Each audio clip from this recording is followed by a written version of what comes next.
மக்களே! அழகே அழகு சீரியல் அடுத்தது நடிக்க போதுன்றது இன்னொரு வீடியோல ஒரு குட்டி ப்ரோமோவா பார்க்கலாம். ராஜலட்சுமி வந்து பயங்கரமா நடிக்கிறாங்க. ஏன்னா, மதி வந்து உங்க புள்ளைக்கு நீங்க ஒழுங்கா புத்தி கத்துக் குடுக்கல. நீங்க என்னுடைய அம்மாவ சொல்லாதீங்கன்ற மாரி ஆர்கியூமென்ட் பண்ணியிருப்பாங்க. அதனாலேயே நெஞ்ச புடிச்சுட்டு உட்காந்துறாங்க. ஐயோ! நெஞ்சு வலிக்குதே, நெஞ்சு வலிக்குதேன்னு சொல்லிட்டு, அத்தை ஆஸ்பத்திரியிலிருந்து போயிட்டு வரலாமான்னு மலர் சொல்றாங்க. எனக்கு ஹாஸ்பிட்டல் வேணாம், ஒண்ணு வேணாம். என்னுடைய உசுர் போனா இந்த இடத்துலயே போட்டுன்றாங்க.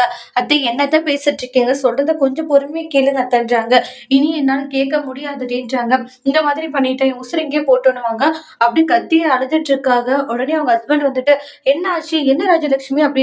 "ஏங்க இவ என்ன தெரியுமா சொன்னா? புள்ளைய ஒழுங்கா வளர்த்துல என்ன புத்தி கத்துக் குடுத்துருக்கீங்க?" அப்படின்னு சொல்லிட்டு எனக்கு கேவலமா பேசுறாங்கன்ட்டு மதி சொல்லாததெல்லாம் சொன்னா அப்படின்ற மாதிரி ராஜலட்சுமி எக்ஸ்ட்ரா பாயிண்ட் எல்லாம் போடுறாங்க. மதியும் மலர் அப்படியே ஷாக் ஆகுறாங்க. "உன்னால சைலண்டா இருக்க முடியாதா? தேவையில்லாம பேசி இப்ப பாரு அவளுக்கு உடம்பு முடியாத போயிடுச்சுன்னு சொல்லிட்டு ரொம்ப கோவப்பட்டு ராகவ் பேசுறாங்க. நான் ஒண்ணும் தப்பா சொல்லல. முதல்ல ஆரம்பிச்சது அவங்க தான்றாங்க. பாத்தீங்கன்னா எப்படி பேசுறான்னு சொல்லிட்டு பயங்கரமா நடிக்கிறாங்க ராஜலட்சுமி. அடுத்து என்ன நடக்க போகுதுன்ட்டு வெயிட் பண்ணி பார்க்கலாம். Thank you.